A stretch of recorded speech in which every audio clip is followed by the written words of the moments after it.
Jackie sat down at the dinner table in her dining room. She placed her book bag down at the foot of her chair and placed her phone on the table. Her annoying little sister and her single father were waiting for her. Her dad was always so strict with her since she was the oldest. She knew he was just waiting to scold her.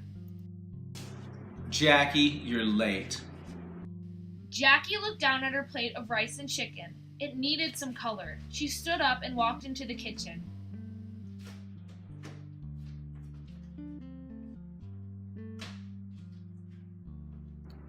Jackie, where were you?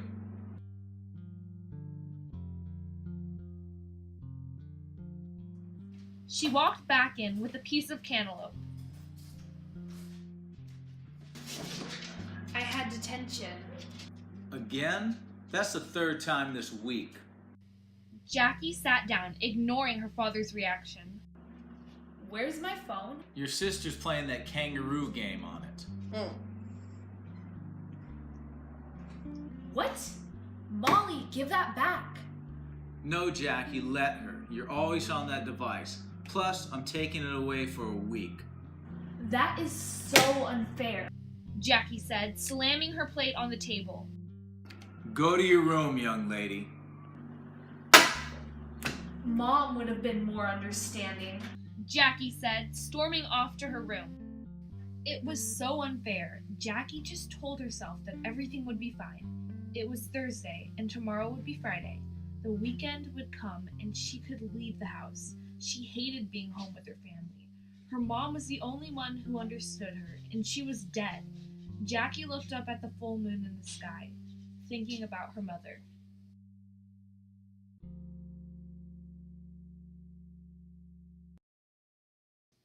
It was Thursday, March 9th, 1965. Veronica Van Gogh, a famous pop star, stood outside of her last concert venue. Little did she know it would be the final one in her whole career. She stood on the street corner. She saw two silhouettes exit the venue. They were her drummer, Aubrey, and her boyfriend and guitarist, Jake. They were being a little too flirty with each other. Jake! Jake, what are you doing? Veronica, it's not what it looks like. Jake! Aubrey, I cannot believe you two went behind my back and cheated on me. You're my band members, my best friend and my boyfriend. What is wrong with you two? Veronica, please hear me out. Jake pleaded again, but Veronica didn't listen. She ran down the street, away from her deceitful boyfriend.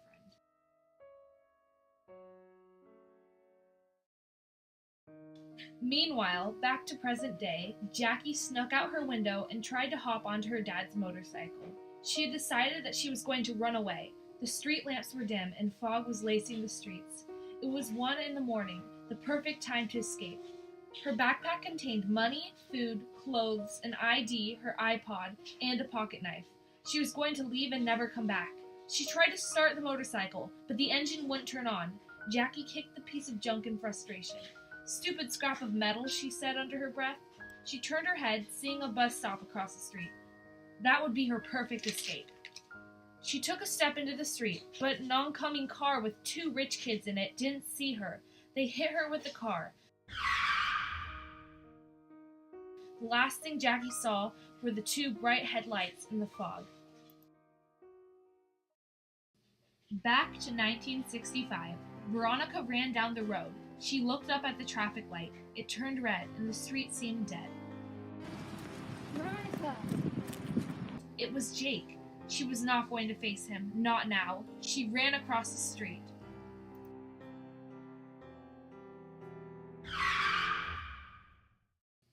A woman turned onto the street in a red Volkswagen. There was so much fog out that Thursday that she didn't see Veronica crossing the street. She hit her head on. 2 girls both died on a foggy Thursday night, 54 years apart.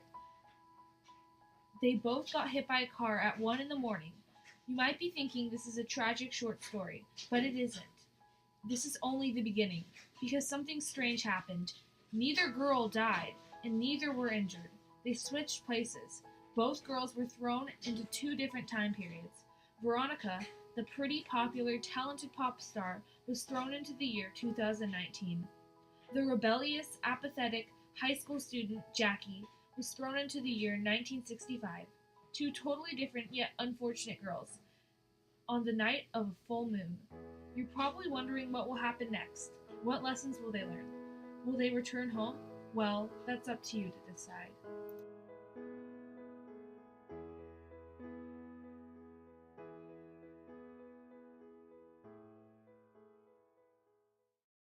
I am so excited for Endgame. Can you just tell?